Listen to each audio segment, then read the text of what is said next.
හෙළයේ මහා අධිරාජයාණන් දසශීර්ෂභාරී රාවණා රජදුන්ගේ අභිමානවත් පුවතයි මේ.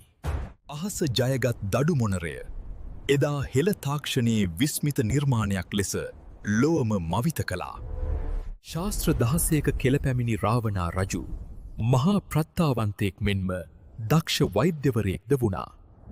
සංකීතයට පෙම්බැඳි ඒ මහා හදවත රාවණා හත්තවාදනයෙන් මුළු ලෝකයම වසඟයට ගත්තා. සතුරන් හමුවේ නොසැලෙන මහා බලයක් හිමිකරගත් ඔහු ස්වකීය මාතුභූමිය පණමෙන් සුරැකුවා. සෞභාග්‍යෙන් පිරිපුන් ලංකාපුරය එදා මුළු ලෝකයේම ශිෂ්ඨාචාරී මධ්‍යස්ථානය ලෙස විරාජමාන වුණා. දෙලොවම සලිත කරමින් රාම රාවණා මහා යුද්ධය එවිලී ගියා.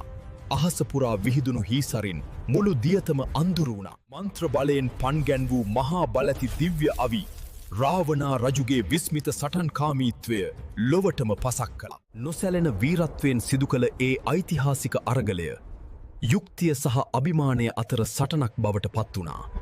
අවසානයේ මහා අධිරාජයා යුදබිම මත ඇද වැටුණා. එය එක් යුගයක අවසානයේ සනිටහන් කළ ශෝකජනක මොහොතක්. ජනප්‍රවාදයට හනුව රාවණා මියගියේ නැහැ. ඔහු යලිත් ඔවදි වනතුරු රහස් ගුහාවක සුව නින්දේ පසුවනවා. යුග ගණනක් ගෙවී ගියත් හෙළයේ මහා රාවණා නාමය සදාකාලික අභිමානයක් ලෙස අප හදවත් තුල රැඳී පවතී.